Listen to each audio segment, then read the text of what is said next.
Well, welcome to another podcast, you dear listener. Singular. Today, today, we have our illustrious guest back with us From the once grave. again, Trey Carpenter.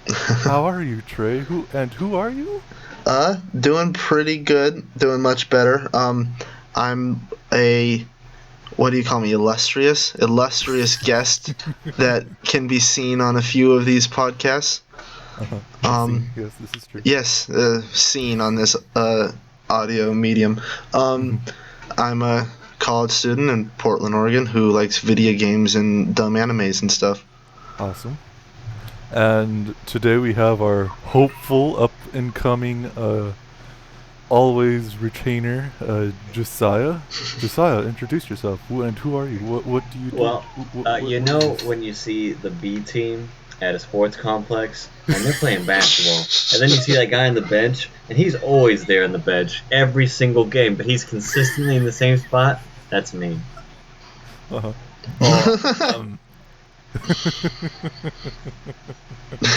Alrighty. And I am, of course, your host, your lovable, gullible person, Sterling Silver. So let's get started with our weeks. In 2 weeks. It's been 2 weeks, yes. Why not start off with Trey? He has had a great week, I'm pretty sure. Yeah.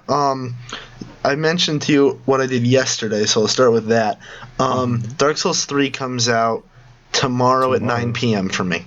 I have 1,000 hours in that series, but I was getting a little burned out, obviously, for good reason. And I wasn't too hyped for 3 as I was, even 2 weeks ago. 2 weeks ago, I was fucking ready as all get out. Yeah. But I was feeling a little burnt out. So I said, fuck it, I'm just going to go play Dark Souls 1. And then after 2 hours, I was like, I'm going to keep playing Dark Souls 1. After a few hours, I was like, oh shit, I'm just going to beat the whole thing. Then I added a few of my friends in on a Skype call. We did some screen sharing, and I beat Dark Souls 1 in one sitting. It wasn't... With the DLC? With the DLC. Oh, yep. It wasn't a speed run exactly because those things are 1 hour long and that's fucking ridiculous. But it was a sit down. I'm gonna do every area and every boss legit. I'm not gonna bullshit it. And at the end of the day, we're gonna fucking kill Gwyn. And it happened at 2 or 3 in the morning or something. And when did you start it? 9 a.m. with one dinner break. But the dinner break was at my computer, so it counted. There you go.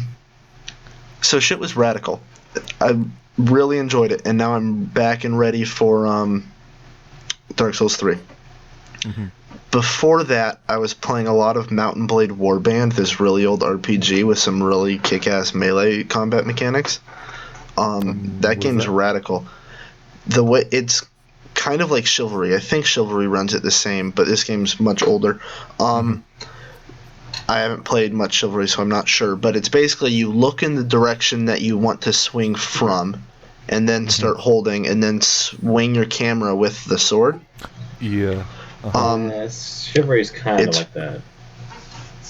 It's a bit mechanically, it's a bit outdated, but it's probably at its core, it's really solid. Right now. At its core, it's really solid, and it's got some nice RPG elements and siege mechanics.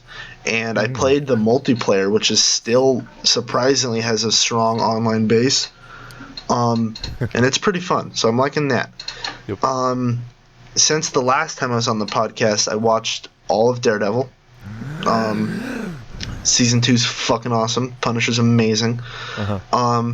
I got a loot crate with the Daredevil Punisher hat, and it instantly became the best hat I've ever owned.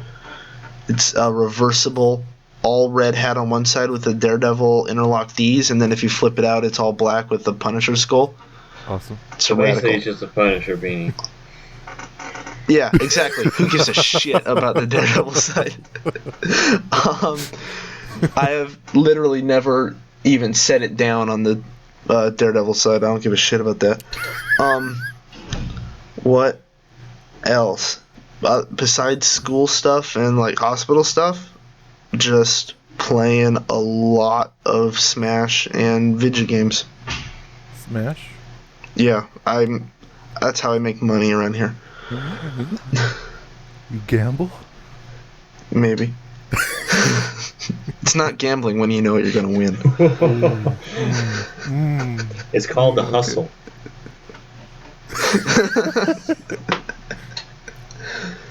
So anything in the movie realm? Like, nothing more? I saw less? Revenant finally. Revenant was pretty fucking good. The Leonardo Sterling, DiCaprio have you movie. seen it? Did he beat you? No. I So did he beat did you. beat you. Yep. Mm. It's pretty good. Yeah. It's got some weaknesses and some just weird oddities in it, but overall, it's a pretty goddamn good movie. I'm not super huge into the Western like genre, which is basically what this is. But like, if you are, this probably was movie of the year for you. Yeah, it was. I have yet to go to the theaters and see Batman vs Superman. Thank you, Trey. You legitimized my not seeing it yet either. Of course, Sterling still hasn't seen Revenant, so we're all on equal terms. So, like, when a movie is released that's a really hyped up movie, if it's a hyped up movie that I'm hyped to see because it's going to be good, I will see it day 1 or 2. But Batman is literally the exact opposite of that. I'm hyped to see it because I know I'm going to hate every part of it. So I will end up seeing it, and I'm very excited to see it. But I can't get myself to go see it opening night.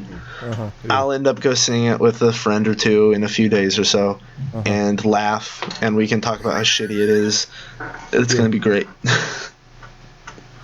I did hear bits and pieces, though, about how, Superman is bullshit. I fucking hate Superman so much. So anything else? No. I'm in the process of building a big D&D campaign, and those are hard to build. Drive-ins and dines? But aside... Sorry, say again? A big drive-ins and dines campaign? No. That'd be great, though. No, so people asked me to build a campaign, which I've never done before, and DM the campaign, which I've never done before, based on Dark Souls. Really? They wanted to do a Dark Souls campaign, and they're like, hey, who do we know that has an obscene amount of hours in Dark Souls? But doesn't know how to build. And so... and doesn't know how to build a campaign. So we'll help him with that. And then, like, their test for me was, hey, Trey, in the first area, if you take a left and go, like, into this room, what's on the ground? And I can just spit off what items are lying there immediately without having to think about it. I'm like, oh, God, fine, I'll do it. So now I'm in the process of building that. All I have left to do now is the maps, and I'll be done. Besides that, that's been my past few weeks. Alrighty. So who are you going to lob it to? Let's go. You were in Uganda, right? What happened with you? I was like 2 months ago. Oh boy. I think I have like probably the longest weeks, but I'm gonna have to cut it down. But all right, hit us with it. Cough. Let's see here. What to start with? Video games. Okay, I'll start with that. This last week, there was a Tom Clancy sale. And I've always wanted to try Rainbow Six Vegas and Rainbow Six Vegas 2, and so then I just said, I'm gonna get that, since it was like very, very cheap and like just there. I'm like, alright, I'll get it. And after playing Vegas 1, I was like, oh wow, this is very similar to previous Rainbow Sixes, and I was kind of like, oh, this is and this is the PS3 version, and what the PS3 version has going wrong with it is that the sound sometimes cuts away, and like when you fire your Jeez. gun, tap it, like every like 3 taps, it just like goes silent, and then like 3 seconds later, it reverberates and like just like echoes, like, oh yeah, you shot those 3 bullets at that time instead of 3 seconds ago. Like, oh. But Rainbow Six Vegas 2 is a little bit better, although I hear Rainbow Six 1 is good or better. But to me, Rainbow Six Vegas 2 is pretty much better than 1 that I've gone through. I also went and got Splinter Cell 1, 2, and 3 since I've never played them, but only seen my cousin play, I think, the first one. And I downloaded 3 on my computer like a long time ago just to check it out. And it was pretty much what I wanted, but I was like, it was pretty much a lot of gigabytes, so I was like, nah, I'll just freaking take that off. So, but on my PS3 I have so much space, so you know, I got 1, 2, and 3 all there. I haven't started them or anything because at that time last week Mega Man Legends 2 freaking came out of the gate. I was surprised because I only thought Mega Man Legends 1 was only supposed to come out, but nope, apparently 2 is good enough. And let me tell you, I've never played Legends 2, but I freaking love the Hello Kitty out of Legends 1. And it's everything I ever wanted and more. It's really, really, really fantastic. Like, for a PS1 game, it looks pristine as all hell, man. Like, it looks like a Legend of Zelda Ocarina of Time type of deal. Like, that's how, like, uncanny it is. But besides that, anything else in games that I've found? The Final Fantasy 15 demo, the newest demo, the one that just came out, like when they announced its release date of September. I'm like, oh my gosh. It's good. It's better than the last demo that they had, and they finally made it playable for good reason. And it's a little bit too casual, but for reasons of a Final Fantasy game, I think it's good for that in that realm, because all you have to do is just hold circle and you attack, and that's fine. Because every now and then you do have to do dodges and all that kind of stuff and blocks, and that's okay. But other than that, it's playable, and it's a bit better than the version we got with the demo of that came with Final Fantasy Type 0. But yeah, other than that, that's pretty much about it for games.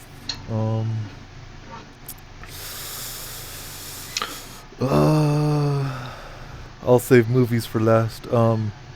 Anime that I went into, oh boy, like not really a You really went a into whole it, lot. huh? Well, at least 2 of them out of the 3. So, were you here, Trey, when I was talking about Symphogear? No, that was I before. don't believe so. No, that was after he'd taken his short leave of absence. Alright, because wowzers, oh boy. Well, I finished the first series of the 3 that were given upon to me to review. Thrust upon him, like responsibility. They were shucked upon me. Oh boy, it's something that I would never watch, but if it was done good, I would probably be 2 months and not get anywhere on it except for the first series that only has 13 episodes.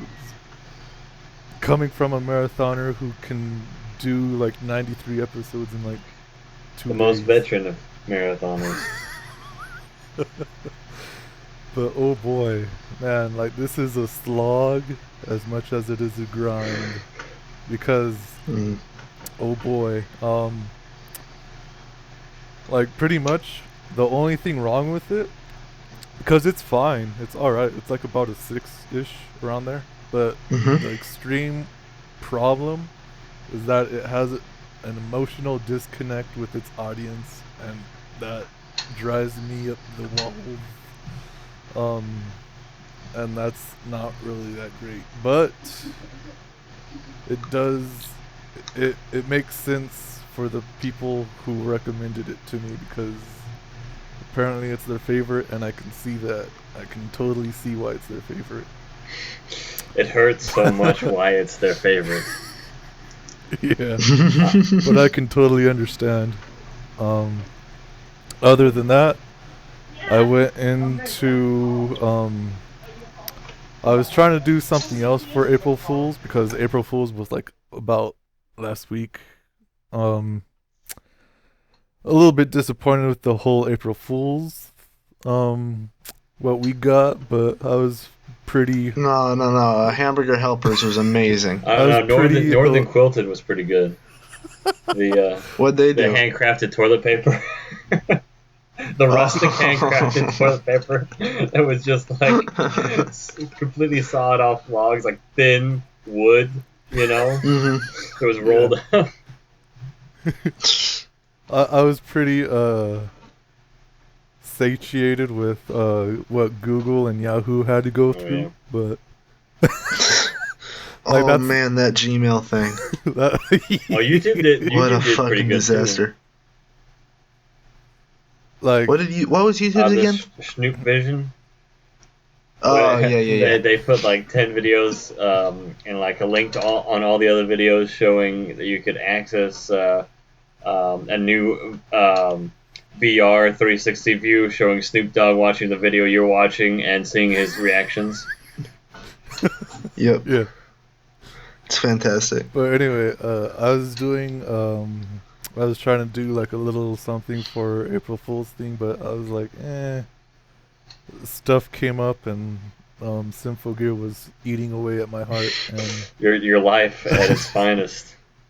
So I had to get like something. So I went through Midori.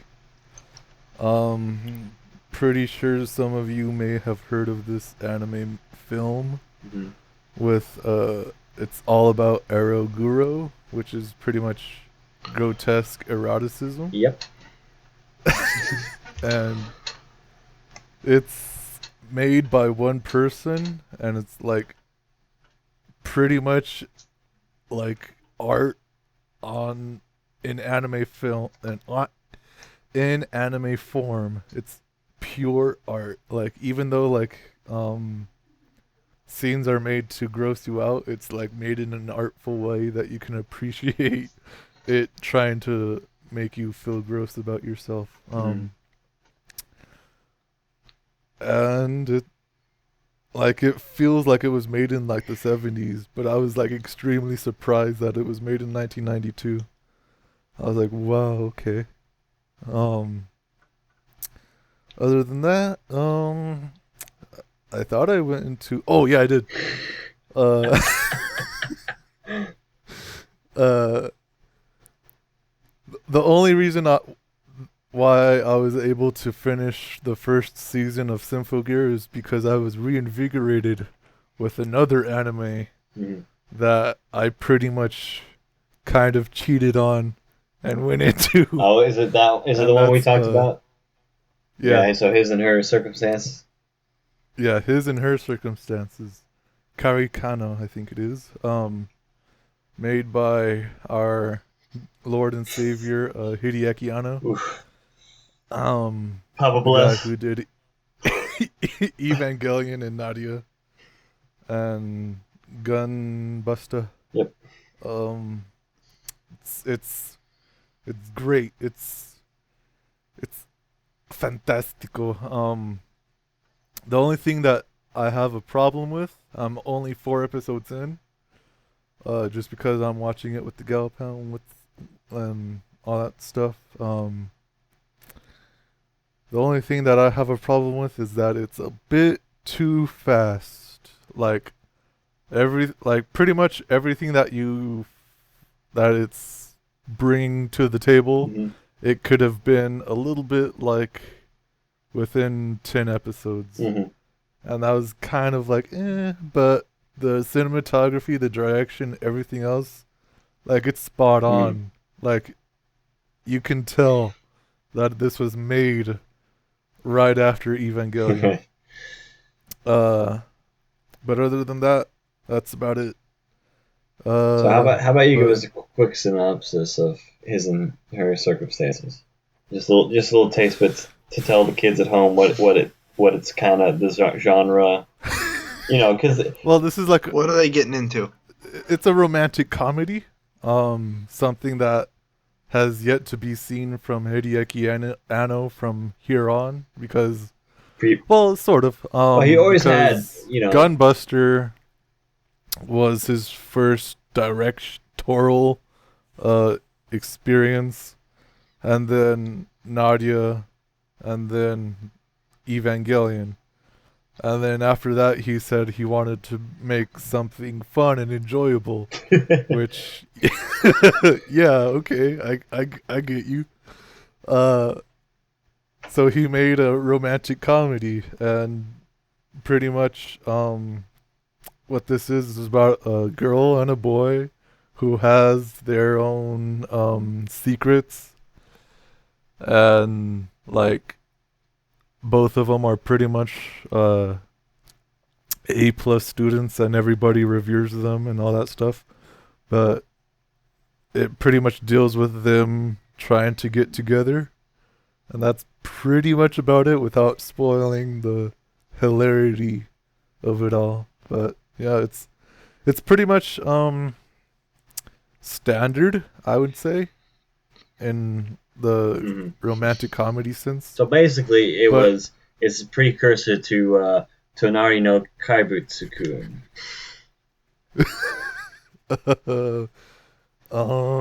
Maybe.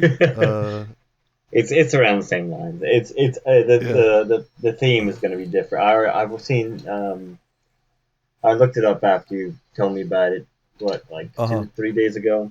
And I saw some bits and pieces of his and her. We'll just call it his and hers. And Okay. I've already watched Tonari no Kaibutsu-kun. In fact, I watched it when it first came out. It was one of my weeklies, and they have similar like core themes or plot setup, but they execute very differently.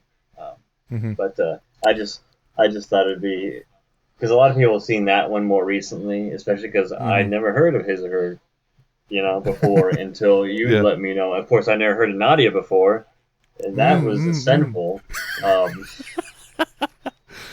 Nadia was amazing. I mean, I don't know why it's not. I don't know why there aren't secret forums that I find every day about Nadia. Yeah, because it's pretty much it's good. It's great. And most importantly, it's vegan.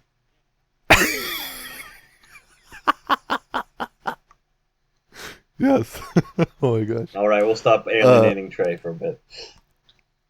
No, it's fine. But anyway, pretty much what makes it watchable is that it's directed by Hideaki Anno, and it shows extremely. You can feel his breath. Other than from that, the anime. Other than that, that's about it for anime. Movies that I watched. Ooh, all right, what do you got? Oh gosh. I'll save Batman Superman for last. I think we're actually gonna have the spoiler cast next week. Yeah, you know what? Yeah, but just so that I watched Batman v Superman, and I didn't think it was extremely as bad as people said it was, but it was pretty bad. Yeah, but the real question is, did Batman shit in Superman's mouth? Ooh.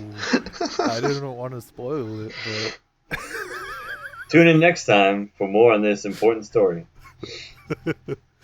so yeah. Anyway, Start playing I was roundabout. I was listening to the Best Friends cast. I was getting up to it since I'm about 3 away from being caught up with it. Okay. And they were talking about Shaft. I'm like, oh, yeah, I have that movie in my download box ready to go since I found out about torrenting, but, whatever. I just never had the time. So I'm like, you know what? I'm going to watch Shaft. And pretty much it's what you would expect from a blaxploitation movie from the 70s, and that's pretty much about it. It's probably the most safest one that like you can get into and like, oh, okay, yeah, this is blaxploitation. Yeah, okay, all right. But I wasn't satiated. I needed the whole trilogy of Shaft. I needed more. I needed more. I needed more Shaft in my life, which is not the first time I've said that.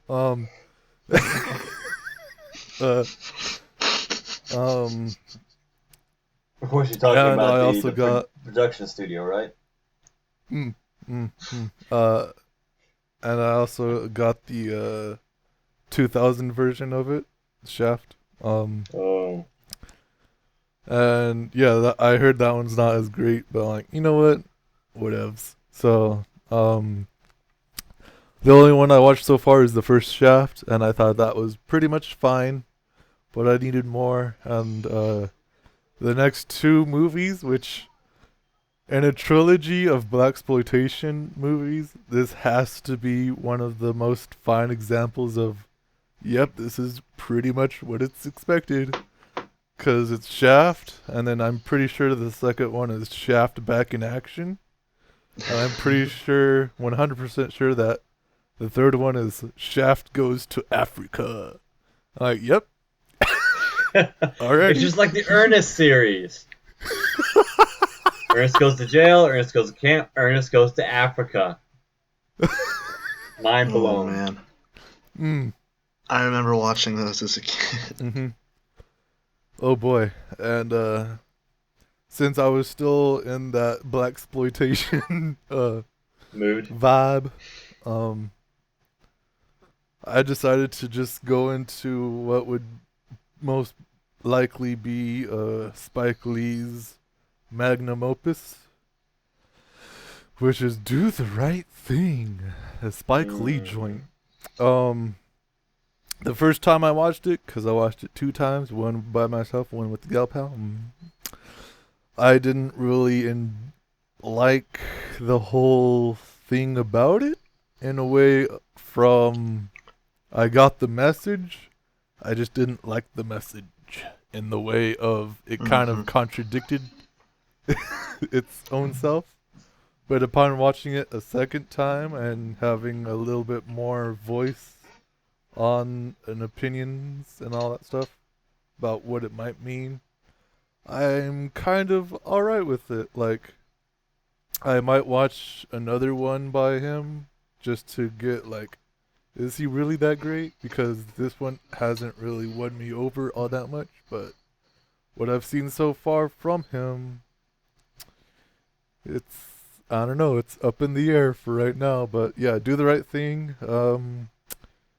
I'd recommend it if you've never watched a Spike Lee joint. Is it his magnum opus? I'm not too sure about that. If it is, then oh well. Well, can it really be his magnum opus if he's still producing films? Well, it's his magnum opus that only got freaking Oscar or whatever from him, and then that's about it. So far. Well, so you can't argue with I don't know. I'm pretty sure that's not gonna be anytime soon, or maybe not at all. But I'm not too sure. Anyway, after that, I decided to get my collection of Takeshi Takano since I only watched 2 of them beforehand, and I've downloaded pretty much every single one of them. I went into Zatoichi, the Blind Swordsman, by Takeshi Takano. This is a 2001, 2020, 2002 film, I'm pretty sure. And pretty much I liked it. It's not of the same feel as his rest of the rest that I've watched, which was Hanabi and Scene at the Sea. It's pretty much okay in the realm of Takeshi Takano films, but as a film about a blind swordsman, it's pretty much dope in the way that it has a lot of good action scenes and everything about that. But the one cinema sin it has is that it has CGI blood, and that's about it. Everything else is good. Gross. And yeah, that pretty much explains my whole week. What about you, Josiah? What about your week? Me? Well, oh my gosh. Doing is not Crash. We had JoJo Diamond is Unbreakable come out with our new weeklies. And man, oh man, is it everything everyone wanted and more. Don't spoil nothing, baby. I can't spoil it because the manga's been out for how many years? Like a Don't decade spoil and a it, half? baby. Doesn't matter. Don't spoil it, baby. No, I mean, like, I there's nothing for me to... I'm not going to go in depth. I mean, it does a really good job. There's no big problem so far. I mean, it's pretty to the book. You know, if I try and re-explain it to JoJo fans and go over the plot, they'll just be annoyed because I'm telling them what they already know. That's the best thing about this fandom, is that you just have to reference certain things. You don't actually have to, like, go in depth unless it's something that the anime does wrong. Yeah. But besides our good Duang friends, we have... what else new came out? We had Ace Attorney kicking it. So far, so good. I know nothing about Ace Attorney, so I assume that it's going... Which is pretty alright. Like, yeah. From what you've already explained to me, you're going on a path that is pretty much fine. Yes, so I've been reassured through messaging you and some other people that this is accurate to the games. Yes. So that's good. We got some credibility there. Because so far for me, it's just pretty funny to see all the established game names being put in the subs, and me hearing the actual Japanese names and being like, that's not that. Or, wow, really, that's his name? That's a completely different pun in Japan. But so that's a little bit fun. That's a fun part for me for adding in, like, you know, what they say in the Japanese and what the English try and localize it as. Yeah. But that's fun. But oh my gosh, okay, maybe not bigger, but just as good as Duwang. Yes. Is gonna be My Hero Academia. Ooh, what's this? It's okay. So I picked this up. I go to several manga sites online, and they have what's hot, you know, and it pops up at the top. And so this popped up around chapter 10 for me as being hot. And so I always like to check out the new stuff, read a couple chapters, see what it's about, you know, unless it's like some sort of slice of life, like threesome romance crap, because those are like a dime a dozen, and all of them are the same. But, no, besides, except for the one that have powers, because that's cool. But, no, My Hero Academia is quite possibly, besides JoJo, the biggest and most excited I've been in an anime season for such a long time, and they're doing it so swimmingly. So basically, we'll do a quick synopsis. No, I mean, it doesn't spoil anything. This is basically what the first episode goes over, but just in greater detail. So, a golden child was born in China. He was literally just glowing light. And then from then on, Eddie Murphy is in this? Yes. No, okay, so golden baby, born in China. Everyone's like, why is it golden? And they're like, well, you don't know. And then all these weird cases of mysterious powers start popping up in the next generation. And so it starts this huge movement, and they're called quirks. Is the term that they're given, and everybody has a quirk. In fact, it's like 80 or 90% of the population have quirks. And so with that, you have a giant divide between heroes and villains, and that's actually what they're called.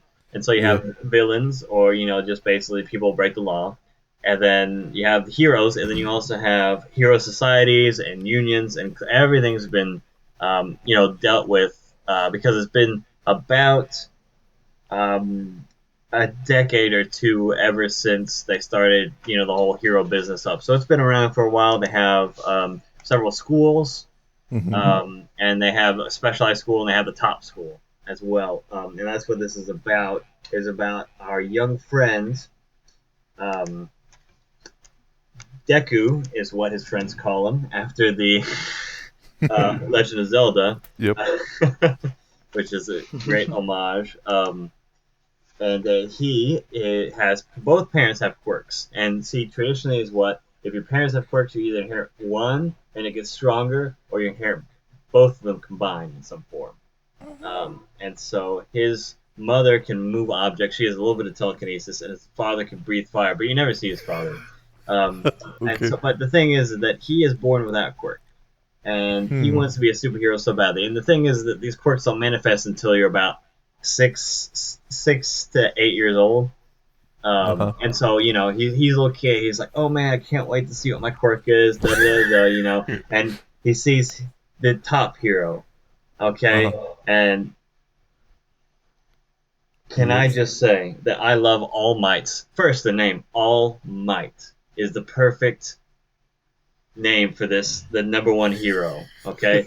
He literally has moves all named after U.S. cities and states. Like he has Missouri Smash, Detroit Crusher. Like it's great. Like, and they're all just basically the same thing. He just says different names. And like he punched so hard he changed the weather. Like he was the One Punch Man, but different.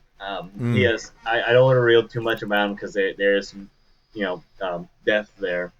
But he's big. He's blonde. He's like 260 pounds, all muscle, like 6 feet, in Japan. Blonde, long hair.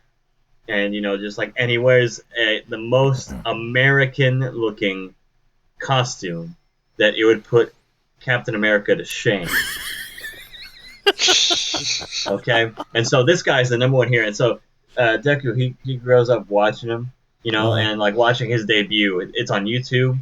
His debut as a hero, people catch him as he debuted.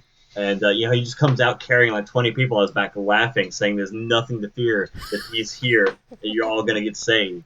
And he's just doing it with this giant smile and the most arrogant laugh you've ever heard. And you've probably seen the gif of Deku just rocking back and forth in the chair. And that's him being excited for watching the video because he watched it like 3 times a day. Of course, he finds out that he doesn't have a quirk.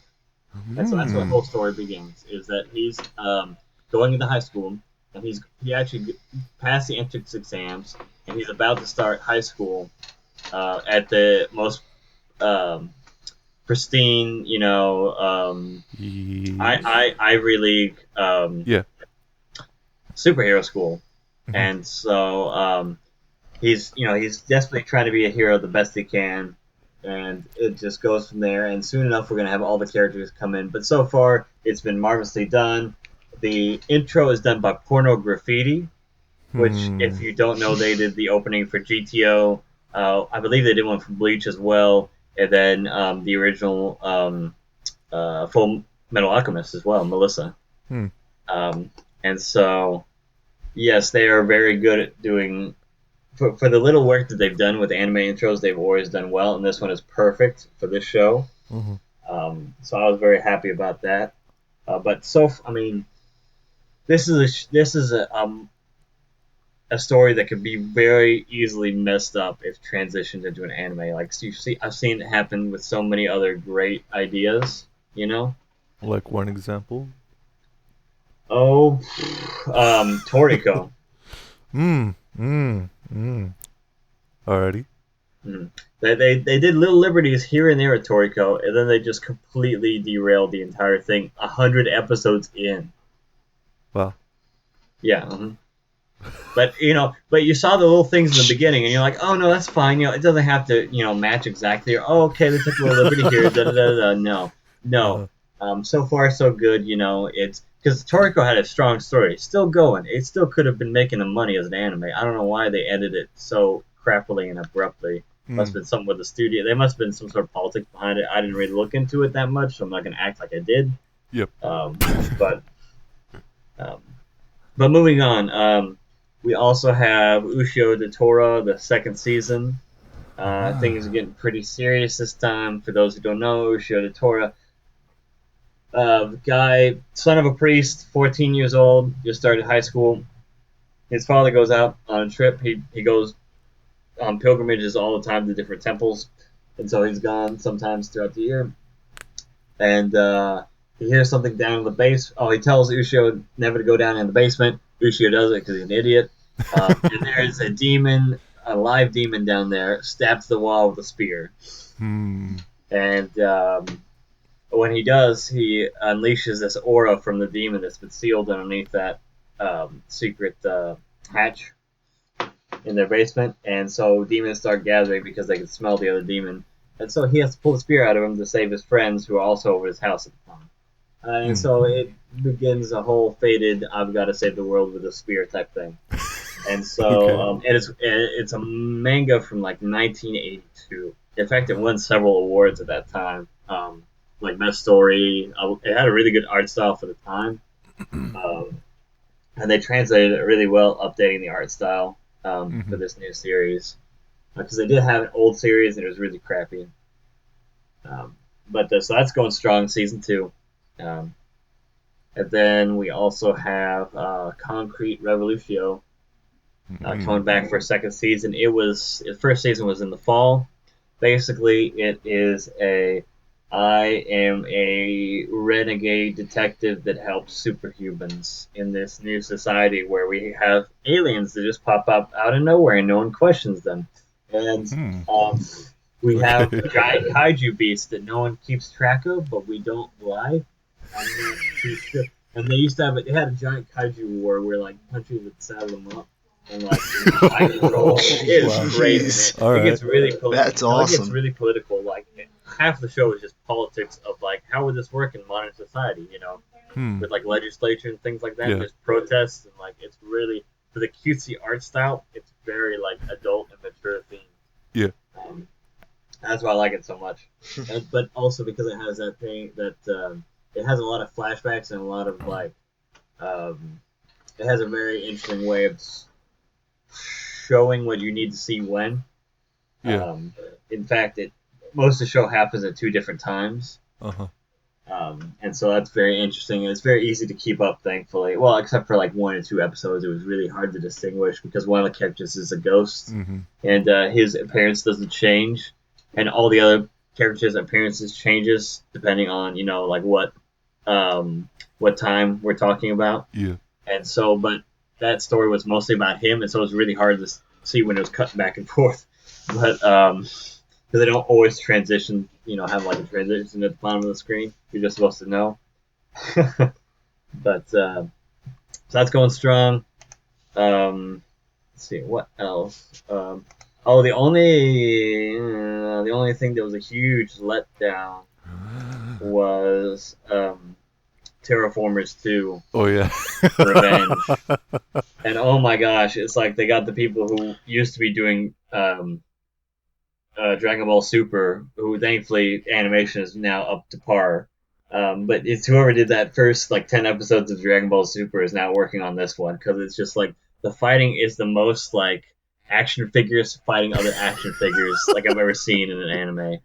Oh my gosh, it's so like the movements are slow. These are supposed to be people with superhuman like abilities fighting other monsters that can move faster than most humans can perceive, and it's like slow motion on the screen. It's not supposed to be slow motion shots, and it's just compared to the first one that had really compelling action shots and really a short budget too. The first one really didn't have that big of a budget. Yeah.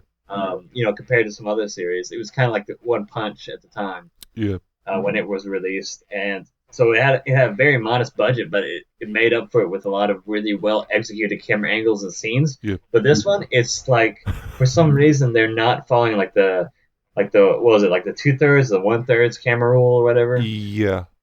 And it's like they're animating it like they should have perfect shots. Like it's really weird that the angles they're taking. And also, for some reason, the roaches just look so glossy this time. It's like, it's weird. They look completely different from the first series. It's like, I don't know. I know they trade over to a different animation studio, and that's fine if it has a little bit different, you know?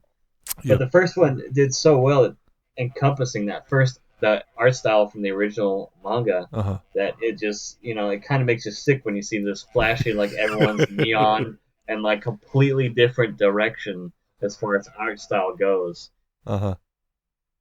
It just, I couldn't watch all of it. I had to skip through it. I had to just take little bits and pieces of it to make sure that the quality didn't just suddenly uprise and get better. But besides that, we still have a couple more coming out this week. So we're not done with everything coming out yet. But that's all I've been able to get to and watch so far. And speaking of watching, I finished Kamen Rider W. It's now my third favorite Kamen Rider series. And if you want to read the review, just search in the group. Yep. Because I spent a good 2 hours making that review. That was probably one of my most comprehensive ones since my Kuga review. And then I've started Kamen Rider O's. Oh, it's O's, just not triple O? Yeah. No, it's O's. Okay. It's like Phi's. It's exactly like Phi's, actually. Yeah. Wow. Alrighty. But no, and it's oh man, it's the slapstickiness, like most comedy grace, like slice of life comedy. Kamen Rider. It is completely different than the last two. And I'm so welcome to it because it's so fresh compared to like being so serious at the last couple ones. But the only thing is that I know the one after this. Being. Crap. It's Force. It's Kamen Rider Force. Force? Is after this one. Alrighty. I'm pretty sure it's Force. Let me just. But no, I'm pretty sure it's Force because Force is really goofy too. I watched most of that one. And it's mostly goofy except for when it gets to the later half. Yep. Yes, Force is after this one. And so it kind of is hard to do two goofballs right after another, you know. So I might end up going back and watching Gaim, and then doing Force. I'm not too sure. It just depends on how I feel at the time. Already. But let's see, what else do I have? Well, I watched the homework, obviously. But besides that, I've just been doing my work, still boxing. I'm in Florida today. I had a funeral yesterday. Yeah. And but now I'm flying back home on Mondays. I have to get up at like 5:30 tomorrow morning, so great. It's a pretty early flight.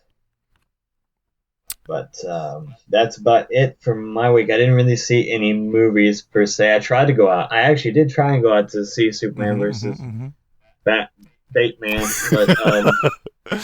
but I just didn't work out with planning to travel here and getting everything done. Yeah.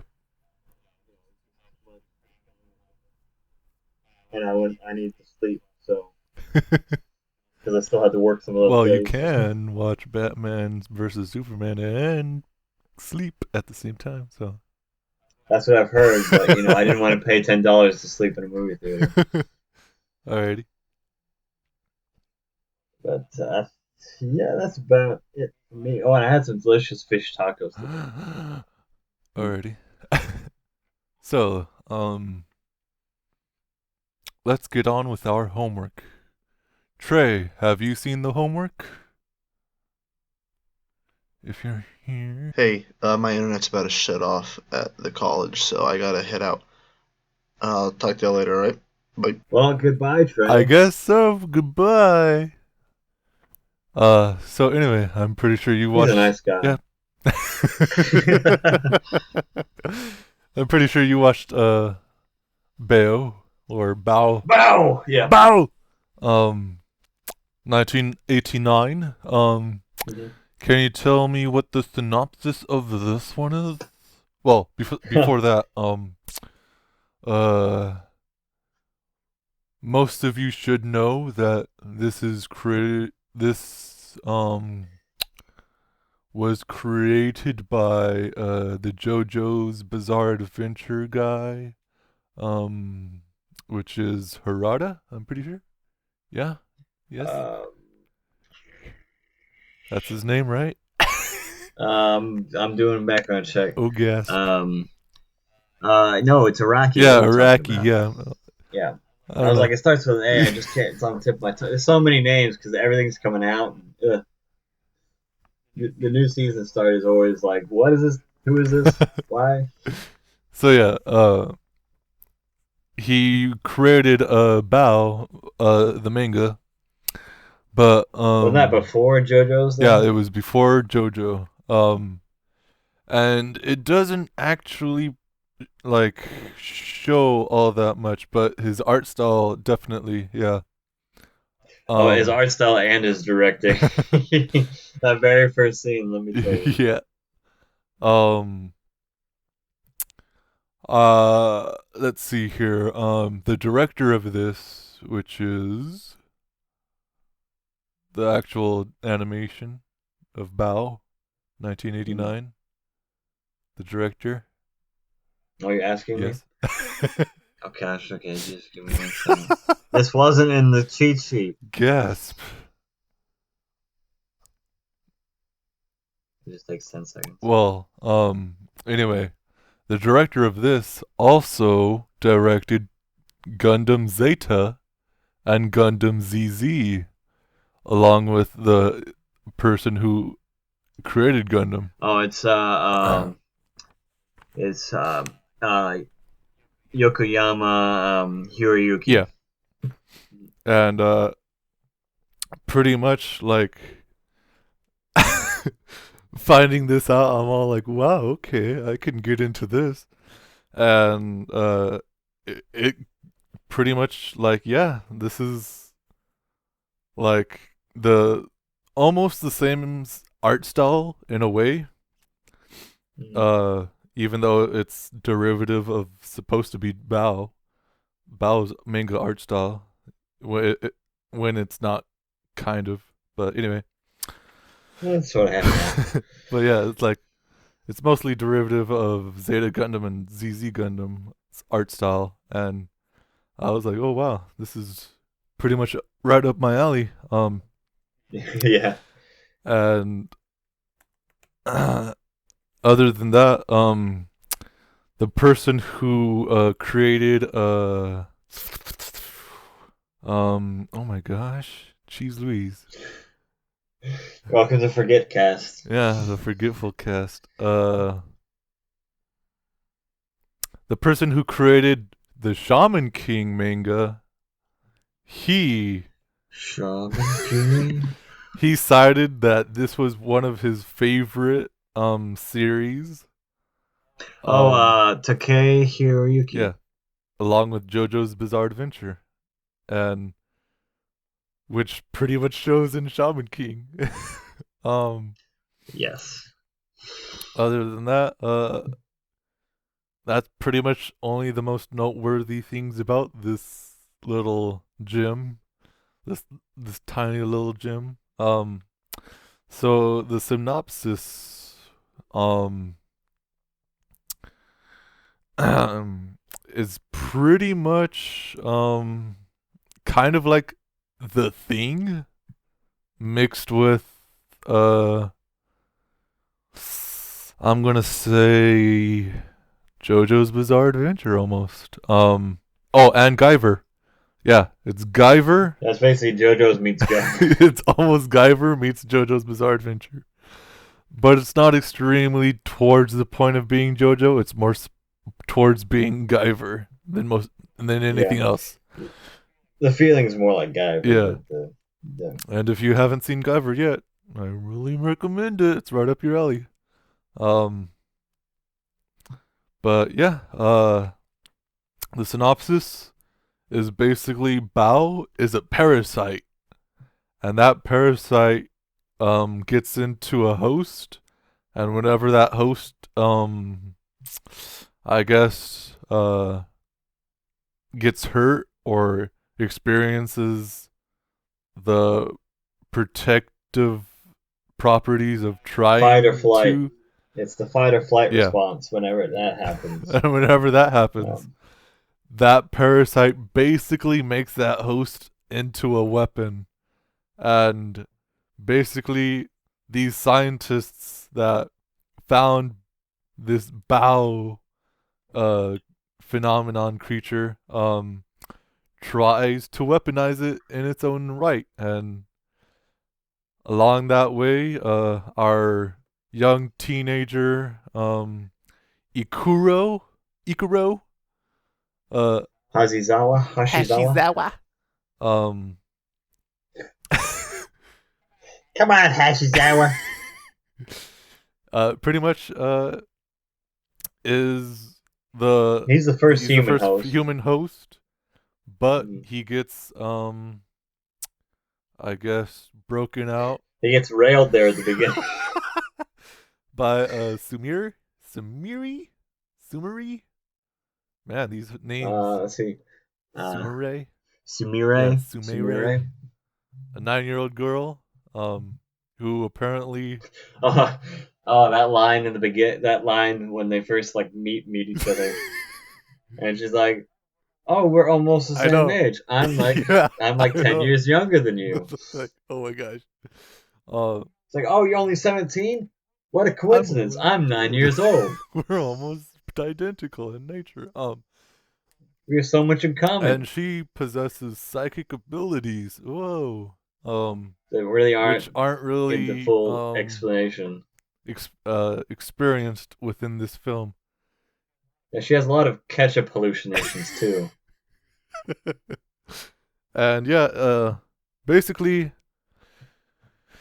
Sumire and Ikuro are on a train.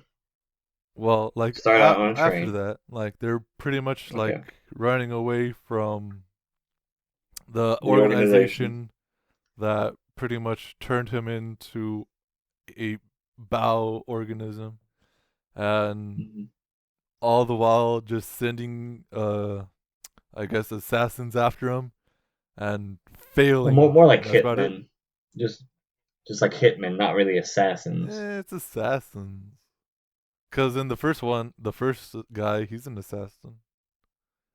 Or he just comes up and shanks him. And then he just watches him walk across the street. He's like, "Oh, they won't last." And they just get on the motorcycle, drive away. It's like, "Oh man, I can't believe I let him walk away." I watched him for a whole minute walking across a busy highway. And he was still in the same animation of with the knife. In the bush. And he's like, "Oh, what?" Yeah, in the bush. He's just holding it. I was like, is he gonna throw the knife? What's gonna happen? But yeah, basically, what Baoh can do to this person, his powers can melt people's faces off just by touching them. He can have arm blades that are quite similarly equivalent to Guyver's arm blades. He can control electricity, and he can shoot out needles. Needles. Yeah, his hair. Basically his hair hardened. But yeah, Oh, don't forget that he can heal injuries. Oh yeah, he's basically Wolverine, but blue. Well, that's passive. His passive is regeneration, but it's only to a certain extent. And obviously, he can't just keep going and going and going. He's not that much like Wolverine. As it's shown with one of the tests they were doing with dogs. Uh-huh. And yes, of course, they use dogs for the Zaraki. Yeah, I was gonna say that too. Like, yep, dogs. Yeah, it's the opening scene of this OVA. You can tell it's Iraqi. Because like 10 dogs die. But oh yeah. Alrighty. Yeah, you can't forget about that. But no. So basically, they do have a healing factor, but it's mostly just like keep the body together. It takes a long time for him to, actually like heal, and probably a lot of energy too. We only really see him use the healing power really once, and that was through an undetermined amount of time. And what we find out through the film of what basically the best way to combat Baoh or anything of it is fight it with fire. Whoa! And that. Well, then you gotta chop off the head and kill the organism in the brain, or when it escapes. Which is pretty much like, oh, okay, I guess you can think of something not as great as that, but okay, I'll trail along. Well, at this time, it wasn't so cliche when he first made this stuff. Well, basically, that's why I'm saying that it's pretty much like The Thing, and that came out like a whole like almost 10 to 15 years ago, before this one. Well, before this animation, but not before Baoh. Yeah, the manga, which is 1972, I believe. Yeah, and that's like. Didn't The Thing come out in the 80s? No, The Thing came out in 1972. The manga came out in 1984. Baby. No, I thought The Thing came out in 1982. Oh, well, fudge me then. And the manga is from the 70s because JoJo started in 1986. 1984.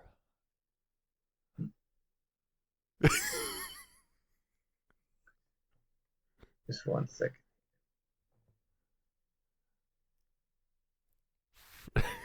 Yeah, 1984, 1985. Okay, yeah. So they're around the same time. But anyway. Well, because of like,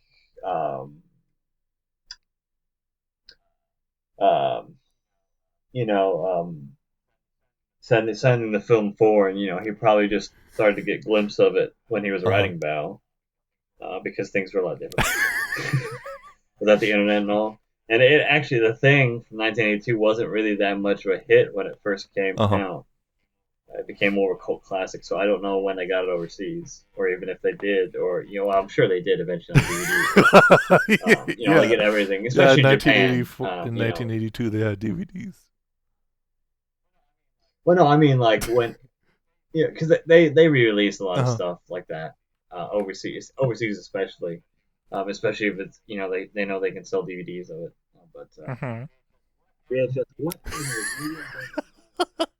Yeah, all right. And go support. So basically,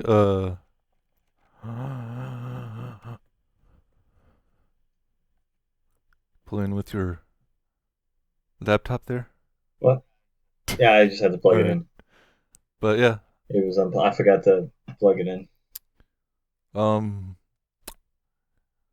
Well, basically, this whole like 45-minute animation, basically boils down to run away from them until you're able enough to go and run after them, because they took your Sumire, and now you gotta. That took your 9-year-old girl, and you can't stand for that. You're a Baoh. And then have a cool freaking fight with a Native American who is freaking psychic, and all of a sudden needs a headband to limit him. But then when he gets shanked in the face, his limiters come off. And he's basically Zaraki Compatriot. And He's Native American, right? who? Zaraki. I don't know. Is he? It's a joke. Now you ruined it. Alrighty. And like that's pretty much about it. Like it's very simplistic and very animation heavy, I would suppose to say. Well, those are some great Yeah. shots. Amazing shots. Especially with any kind of action that it wants to show the viewer. Pretty much is what you should expect from a 1989 OVA.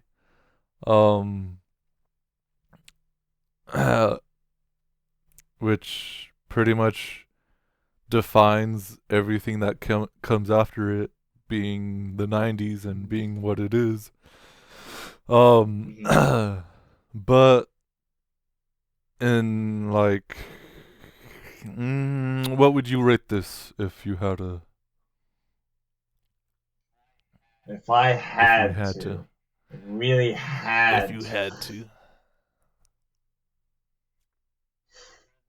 If President Obama held a gun to my head and told me to rate this anime right this instant, which he's been known to do on several occasions, sick freak. But no, I'd probably give it an 8 out of 10. All right. What? Well, no. okay, What's your reason? I just want to know. Well, I mean, like you said, it was simple. The animation was amazing, but if you throw enough money at anything, the animation will be amazing. I mean, just look at Disney and Pixar. But it's probably due to the fact that we've seen a million things like this. This was kind of before our time, and we've seen everything referencing or making fun of this sort of. I wouldn't really say. I say subgenre. Yep. Especially after watching a whole bunch of JoJo and this and that, it just kind of loses its luster. Sort of.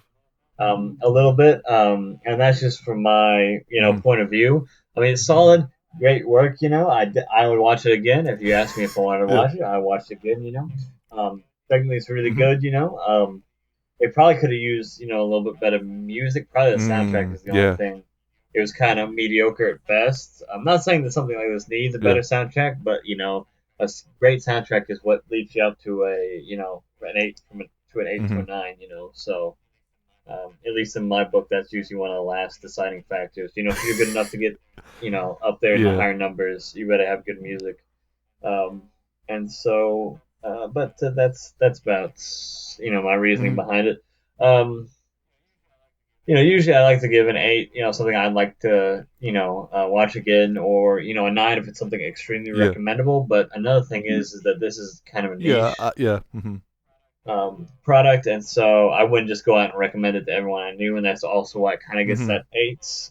Although that's not the most constructive scoring. It's how I like to do things.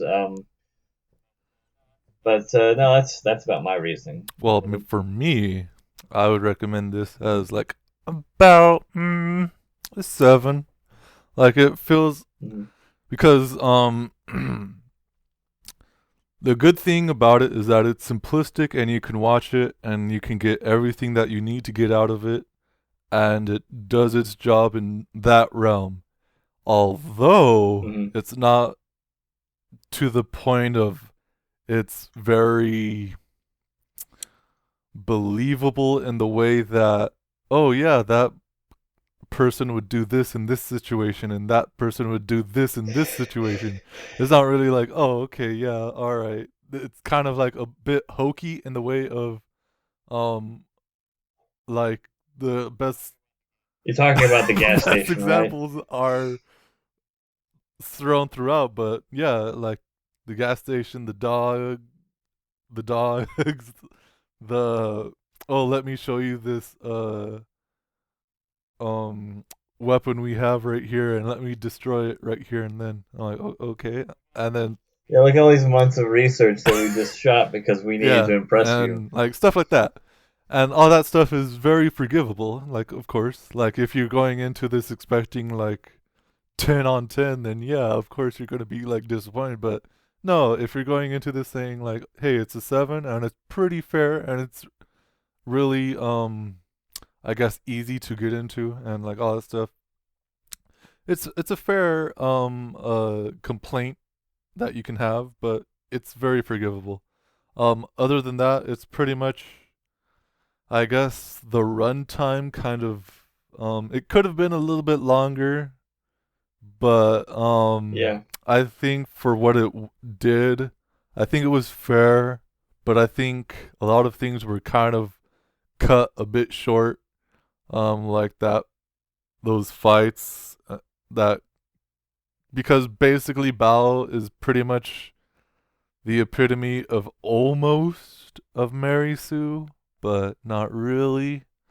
Um, and that could get on a lot of people's nerves if they're already too much into that. Mhm. But other than that, Well, that's the beauty of it uh-huh. being so short is that it doesn't, the Mary Sue doesn't really Yeah, sting too much, and he does kind of evolve. It's a nice uh-huh, progression.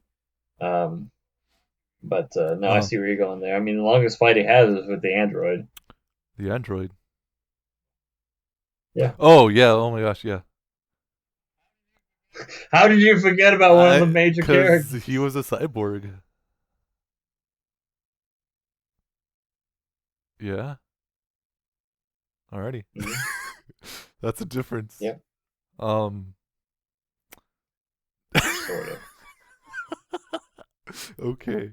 Uh, He was almost 100% well, I fulfilled. mean, if you're human going into a robotic phase, you're I know, cyborg, I know, baby. I know. Okay, okay, yes, yes, I understand. You're a purist. I misspoke. I'm sorry I angered you. I'll never do it again. All has been forgiven, baby. So yeah, you would give this an 8, and I would give this a 7. I think we can compromise and give it a 7.5. 7.5. Um, And there's the seal. Right there, seal. seal of approval. Would you extremely recommend this to what Like a kinds of rose. groups? For me, I would recommend this Um, to people who are into the JoJo scene and would like to see what kind of things this person has done before. So, other than that, I would recommend this to people who like um Mark Hamill. yeah, Mark Hamill.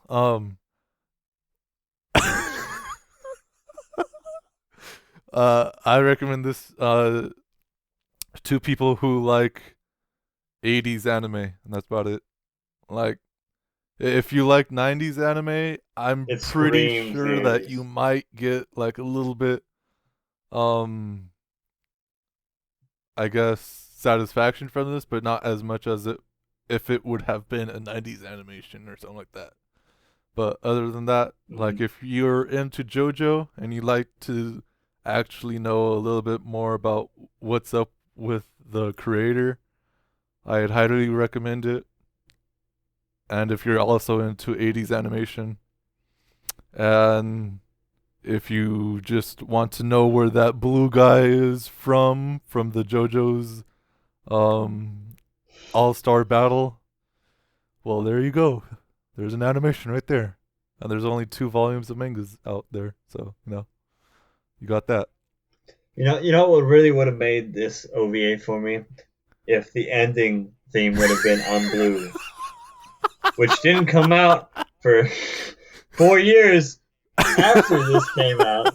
But if they did a Uh-huh. re-release with that So, by was it Eiffel uh-huh. 98? So who would you recommend this to specifically if you had the chance? You know, it wouldn't be something that I brought up initially. We'd have to be talking, and I'd Yeah. have to think of something similar that they had like similar interests Uh-huh. before recommending. Because I'm not like some sort of Mormon just knocking on people's doors saying, "Hey, have you seen Bao? It's great." Uh-huh. Hey, I have a laptop. Let's watch it right now. Uh-huh. But but no, usually whenever I recommend stuff, you're either you're either texting me at 3 in the morning, or or I'm in an active discussion with my sister's boyfriend about why he should keep watching Evangelion. No, but I would recommend it to a lot of people. If they're just looking for something. But a lot of people have very Yeah. specific tastes in what they want to watch, and so I'm not one that super recommends a whole bunch unless it's like something that like good It's for like a worth lot their of time different. for every kind of situation. Yeah, yeah. It's something one of those that ascends Yeah. medium and could be used in various different things besides just anime or manga. Alrighty. Because not everybody likes the trophy, super weeaboo, like, Simple Gear. That's a good Yeah, one to yeah. say. Let's recommend that one to him. Yeah. He'd love that. He likes all this anime, so why not recommend my favorite anime? Mm. Mm. Oh man! As soon as you told me you're watching Simple Gear, I had a big smile on my face. I knew exactly what was gonna happen. Man, like I want to finish this so bad, but man, Just to get it yeah, over. just to get it over with, but I just can't find the time. Well, I mean, the time is there. It's just I just don't want to find the time. uh, hopefully, by the time that this podcast comes out, it'll be over and done with. But We're gonna finish it by maybe, Monday. maybe by Tuesday. That's because as long as we get all the audio, Maybe. that's when I'm publishing this puppy. But yeah,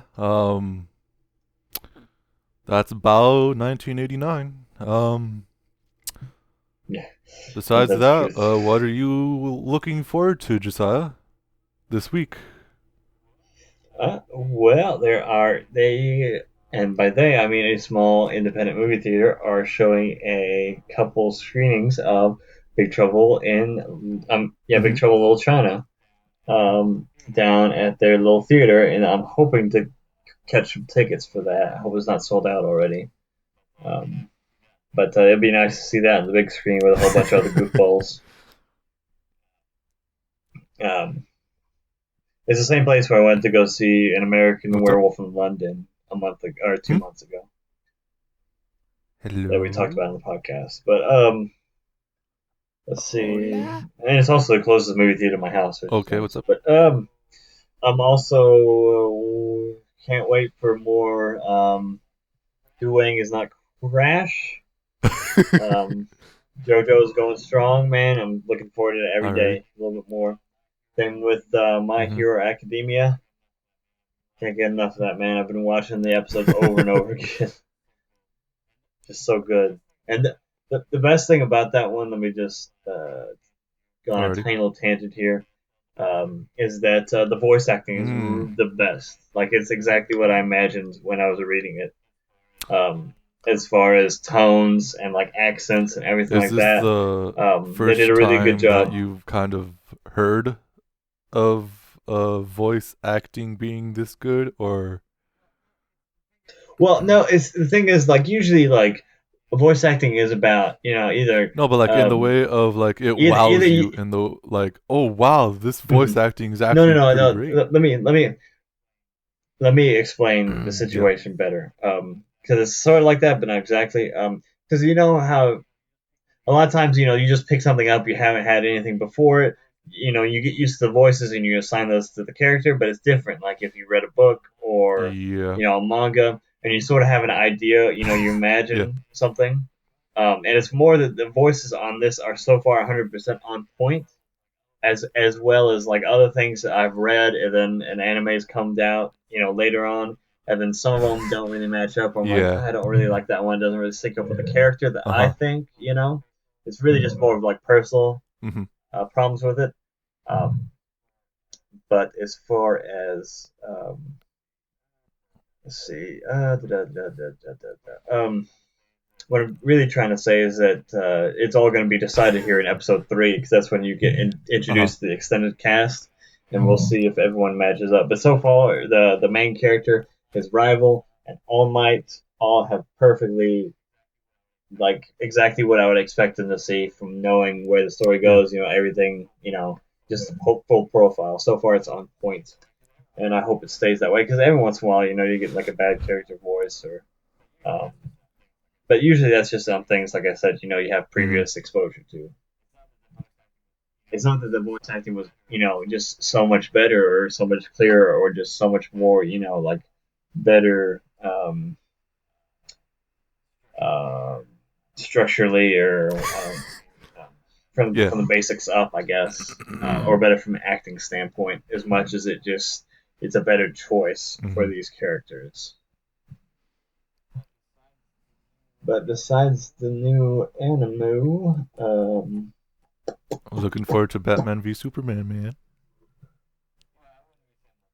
Yeah, I wouldn't really say I'm looking forward to that. I will watch it, and I will, I will be watching out for things.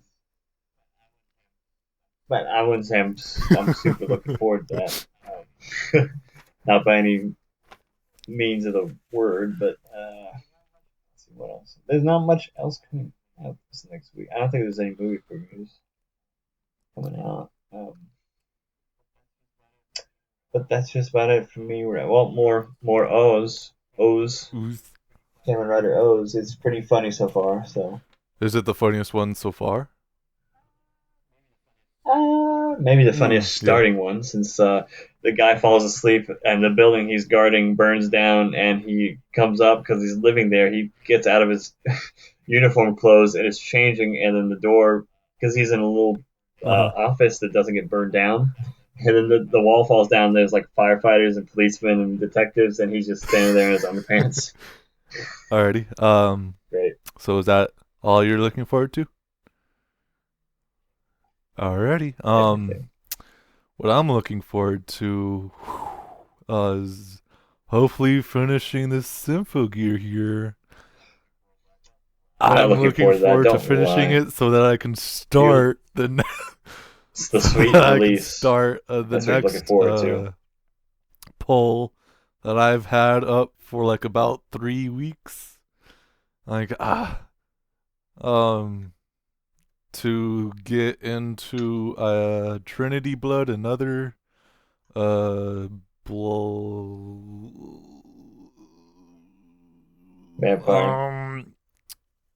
I forget what the doctor is called. Jack Black. Softer romance. Blackjack. Yeah, that. Yeah.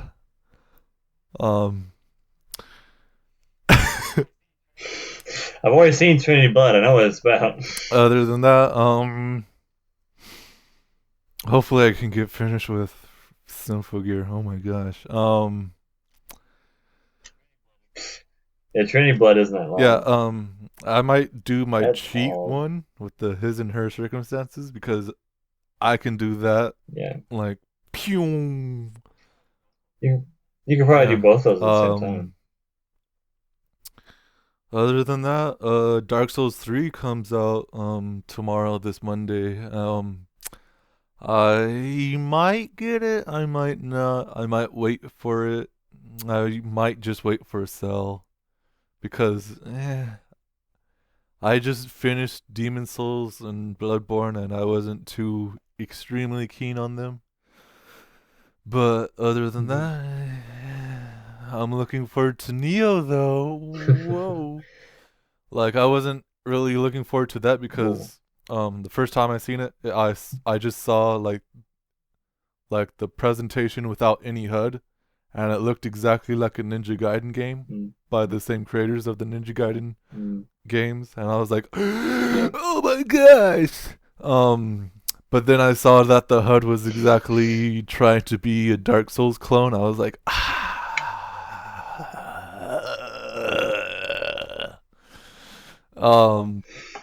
but then I saw a new trailer that came out like about 2 weeks ago, and that one was just blew the lid off of my trash can, and I was like, okay, I'll give this a chance because everything that I've seen so far from the newest trailer is that it still has that Ninja Gaiden-ness, but mixed with Dark Souls, and I'm like, all right, I can deal with this. Other than that,